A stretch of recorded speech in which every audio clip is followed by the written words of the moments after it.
Hello, hello, hello everyone. আসসালামু আলাইকুম। সবার কি অবস্থা? সবাই কেমন আছেন? আশা করি সবাই ভালো আছেন, সুস্থ আছেন। আমি আলহামদুলিল্লাহ আপনাদের দোয়ায় ভালো আছি, সুস্থ আছি। এই তো চলে আসলাম নতুন দিনের নতুন ভিডিও নিয়ে আপনাদের মাঝে। দেশের বাইরে যে প্রান্ত থেকে আজকে আমার ব্লগ ভিডিওটি দেখছেন বা দেখবেন সবাইকে অসংখ্য ধন্যবাদ জানিয়ে শুরু করছি আমার ছোট্ট একটি ব্লগ। আশা করব সম্পূর্ণ ভিডিওটি দেখে সুন্দর একটা গঠনমূলক কমেন্ট করে দিয়ে যাবেন এবং শুরুতে একটা লাইক দিয়ে যাবেন। আপনার একটা লাইকই আমাকে আমার ভিডিওটি আরও 10 জনের কাছে পৌঁছে দিতে সাহায্য করবে। তো এই তো বাজার রাত্রে 10টার সময় নিয়ে আসছে। বাজার নিয়ে আসলে পরে এই যে রাতে 10টার সময় আমার এখন এগুলো কুটা বাছা ধোয়া ফেলা সব কিছু করতে হবে। আর এই যে ঢ্যাঁড়স বাবাজি আমাকে তো মানে আমার পিস তো মোটেই ছাড়তেছে না। আমার যতই ঢ্যাঁড়স খেতে অপছন্দ লাগতেছে, মানে ঢ্যাঁড়স আমি খুবই পছন্দ করি ঠিকই, কিন্তু এত পরিমাণে ঢ্যাঁড়স খাওয়াটা আমার পক্ষে আসলে আর ভালো লাগতেছে না। আমার এই ঢ্যাঁড়স মোটেই ভালো লাগতেছে না, ইচ্ছা করতেছে না। তো যাই হোক, তারপরেও হাজব্যান্ড নিয়ে আসছে, কি আর করার আছে, বাজারে মনে হয় এটা ছাড়া আর কিছুই পাওয়া যায় না। তো যাই হোক, সকালবেলা হয়ে গেছে। সকালে এক একজনের এক এক আইটেম দেওয়া লাগবে। পাউরুটি দিয়ে আলু ভাজি দিয়ে বড়টাকে দিলাম, ছোটোটা ভাত খাবে বলতেছে, তো ওকে ভাত দিয়ে ভাজি দিয়ে খাওয়াই দিলাম। তো এরপরে ঘর গোছানোর কাজে লেগে গেলাম। এখন সামনে ঈদ যেহেতু সব কিছু এখন আজকে যতটুকু পারবো গুছায় গাছায় নেব, পরিষ্কার পরিচ্ছন্ন করে নেব। তো সেজন্য আমি খাটটাট যত কিছু এলোমেলো কাজগুলো রয়েছে সেগুলো আমি সব কমপ্লিট করে ফেলবো। খুব দ্রুত কাজগুলো করতেছি। আজকে অনেক সকাল সকাল উঠেছি, যেহেতু আজকে অনেক কাজ পড়ে আছে, অনেক কিছু ধোয়াপালা আছে, মোছামুছি আছে। তো সেজন্য আমি যতটা তাড়াতাড়ি পারছি রান্নাবাড়ার কাজও করব, তারপরে বিছানা গুছাবো, বাচ্চাদেরকে খাওয়াবো, মানে প্যারার পর প্যারা। তার উপরে তো আমি বারবারই বলি যে আমার বাচ্চারা খুবই অসুস্থ, ভিডিও করতে আমার খুবই অসুবিধা হচ্ছে, খুবই কষ্ট হচ্ছে। তারপরও আপনাদের মাঝে ভিডিও দেওয়ার চেষ্টা করতেছি প্রতিদিন। তো এই তো এলোমেলো যে কাপড়গুলো আছে সব গুছিয়ে গাছিয়ে নিচ্ছি, সব কাজ একা হাতেই করতে হয়। তো এরপরে হচ্ছে গিয়ে আমি জায়গার কাপড় জায়গায় রেখে দিচ্ছি, ড্রয়ারের মধ্যে কাপড়গুলো সব গুছিয়ে রেখে দিচ্ছি। তো এরপরে আমি মোছামুছির কাজে হাত লাগাবো। এই যে টেবিলের উপরে কি কি আছে না আছে সব সরাই দেব। আর এখানে যে ভাতের গামলা তরকারি আমি রুমে নিয়ে এসে ফ্যানের তলে দিয়ে রাখি, কারণ এত পরিমাণে গরম পড়ছে, রান্নাঘরে ভাত তরকারি রাখাটা একেবারে অসম্ভব হয়ে পড়ছে। তো এই জায়গাটা ফাঁকা আমি রাখছি, ওয়ার্ড্রোবের এই জায়গাটা ফাঁকা রাখছি, কারণ এখানে হচ্ছে গিয়ে ভাত তরকারিগুলো আমি ফ্যানের নিচে দিয়ে রাখি। আমার খুব সুবিধা হয়, ভাতগুলো ভালো থাকে, তরকারিও ভালো থাকে।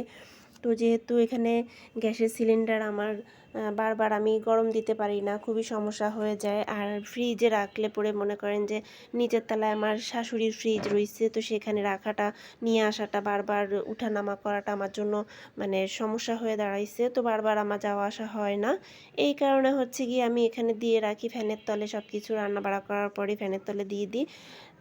এই তো তারপরে এই যে বিসমিল্লা করে যে শুরু করলাম, এগুলো সব মোছামুছির কাজগুলো শুরু করলাম, কারণ ঈদের সময় অনেক মেহমানজন আসবে, অনেক মানে ধুলোবালি জমছে ফার্নিচারগুলোতে। তো ভাবলাম যে ঈদ আসার আগে আগেই মানে এগুলো করে ফেলি, আজকে যেহেতু টাইম আছে, সময় থাকতে থাকতেই যে যতটুকু পারার অতটুকু করে ফেলি।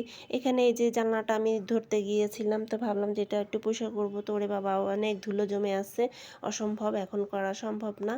তো যা যা করা সম্ভব ছিল আমার কাছে তাই আমি করে নিচ্ছি। আসলে ঘর দোর পরিষ্কার পরিচ্ছন্ন থাকলে মুছে মাছে রাখলে পরে মানে নিজের কাছে একটা শান্তি লাগে, একটা অন্যরকম শান্তি ফিল হয়। তো এগুলো অনেক দিন ধরে পরিষ্কার করা হয় না। আর এই কাচেরগুলোর উপরে তো একদম মানে আঠা আঠা হয়ে গেছে, এগুলো ক্লিনজার দিয়ে এগুলো ক্লিন করতে হবে। বাসায় যেহেতু ক্লিনজার নাই, তো সেহেতু এমনি আমি ডলা দিয়ে মুছে নিচ্ছি। এগুলো মানে খুব আঠা আঠা হয়ে গেছে, এই কাচের এই যা মানে ইয়েগুলো অনেক আঠা আঠা হয়ে গেছে। তো যাই হোক, কয়েকদিন পর পর এগুলো আসলে মুছলে পরে কিন্তু এই আঠা ভাবটা পড়ে না। তারপর আমি অন্যান্য যে নিচের পার্টিশন যেটা ছিল সেগুলো পরিষ্কার করে নিচ্ছি, ফ্যানগুলো পরিষ্কার করে নিয়েছিলাম তার আগের দিন, এগুলো সব এখানে গুছিয়ে রাখছি। আর এই তাকটার ভিতরে বাবারে বাবা অনেক ময়লা জমছে, মানে এটাতে তো 2 দিন পর পর খালি হচ্ছে গিয়ে পরিষ্কার করতে হয়। এই যে উপরে এই যে এগুলো আছে কাচের বলতেছি মাটির যে জারগুলা খুব সুন্দর সুন্দর মাটির টবগুলো রাখা আছে, এগুলো কয়দিন পর পর নামায় পরিষ্কার করতে হয়, নাইলে পরে চিপায় চাপায় কোনাকাঞ্জির ভিতরে অনেক ধুলো জমে থাকে। তারপরে ওইটা যতটুকু পারছি পরিষ্কার করে নিছি। এখানে যে টেবিলটার উপর একটু ধুলো আছে, একটু ধুলো ময়লা এগুলো আছে, এগুলো পরিষ্কার পরিচ্ছন্ন করে নিচ্ছি। তারপরে এই যে রান্নাঘরের কাজে চলে আসলাম, যতটুকু পারছি অতটুকু করে চলে আসছি। তারপর বেলা যেহেতু হয়ে যাচ্ছে, আমার ভাত তরকারি রান্না করতে হবে, দুপুর 2টার সময় আবার বাচ্চাদেরকে ভাত খাওয়াতে হবে। তো তাড়াহুড়ো করে আমি রান্নাঘরের কাজে চলে আসছি, ভাতটা বসিয়ে দিলাম, গ্যাসটা চালু করে দিলাম, ঢাকনাটা দিয়ে দিলাম। তারপর অন্যান্য কাজ করব। এখানে কি আছে না আছে সব কিছু সরিয়ে টরিয়ে গুছিয়ে কাজগুলো করতে হবে। তো একটু পরেই আমার ছেলেরা এসে সব অগোছালো করতে শুরু করে দিবে, ওগুলো হচ্ছে গিয়ে গুছাতে হবে। একভাবে সব গুছানোর তালেই থাকি। আজকে বাচ্চাকে ডাক্তারের কাছে নিয়ে যাওয়া হয়েছে, ছোট বাচ্চাটাকে।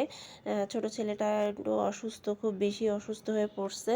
তো তার জন্য হচ্ছে গিয়ে বাইরে গেছে, শান্তি মতন একটু কাজ করতে পারলাম আমি আজকে। এই তো শাকটা ভাজি বসাই দিব এখন। আমি রসুন পেঁয়াজ আর কাঁচামরিচ তেলের মধ্যে দিয়ে দিয়েছি, যদিও এখানে দেখা যাচ্ছে না, এই জন্য ক্যামেরাটা আমি সামনে নিয়ে আসছি। তো এই যে পেঁয়াজটা লাল লাল হয়ে যাওয়ার পরে শাকটা আমি দিয়ে দিলাম। এই শাকটা আমার খেতে খুবই ভালো লাগে, ঘি কাঞ্চন শাক বলে।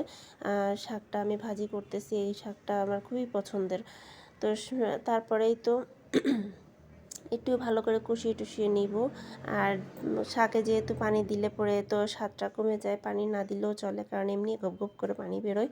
ওই পানিতেই আর তেলেতেই শাকটা সিদ্ধ হয়ে যায়।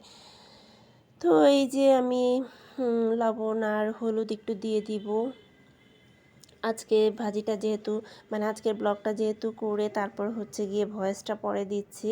এই তো শাক ভাজি প্রায় হয়ে গেছে। আমার সমস্যা কি, যে শাক ভাজিতে লবণ বেশি হয়ে যায়। আর এই যে দেখেন দুনিয়ার তুফান আসতেছে, বৃষ্টি বাদল হবে, প্রচুর বৃষ্টি হবে। তো মেঘলা হয়ে গেছে, কারেন্টও চলে গেছে, এখানে চার্জার দিয়ে তারপর ভিডিও করা লাগতেছে। ঘর দোর তো একদম অন্ধকার হয়ে গেছে।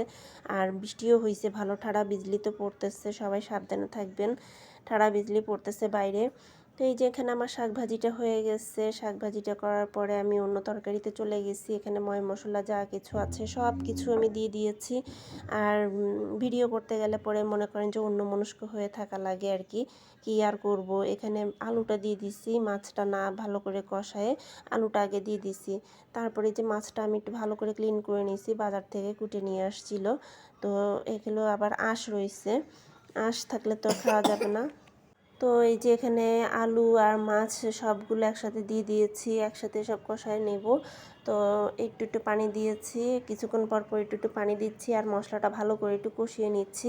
এই মাছটা যে খেতে কি মজা, একেবারে মনে হয় কি যে ইলিশ মাছ খাচ্ছি, এরকম মনে হয়। তো আজকে যে মিষ্টি কুমড়া রান্না করব, মিষ্টি কুমড়াটা দিয়ে দিলাম, মাছটা তুলে দিয়ে মিষ্টি কুমড়াটা একটু ভালো করে কষিয়ে নিব। তো আজকে একটু ঝাল টাল দিয়েছি, তাই বেশি করে কাঁচামরিচ দিয়েছি আর অল্প করে একটু গুঁড়া মরিচ দিয়েছি।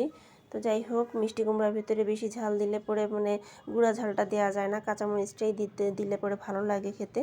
তো এরপরে হচ্ছে গিয়ে আমি মাছগুলো দিয়ে একটু আস্তে আস্তে করে আলতো করে একটু সরিয়ে সরিয়ে ভালো করে দিচ্ছি। মাছ আর তরকারিগুলো একসাথে ফুটে যাবে। তো এরপর আমি ঢাকনা দিয়ে দিব, তরকারিটা হতে থাকুক, আমি অন্য কাজে যাই। এই তো ফাইনালি আমার রান্না বাড়া সব কিছু শেষ হয়ে গিয়েছে। এই যে আমার তরকারি হয়ে গেছে, আরেকটু হলেই পড়ে যেত। যাই হোক, আমি ভিডিও করতে যেয়ে অনেক সময় অনেক ভুলভাল হয়ে যায়।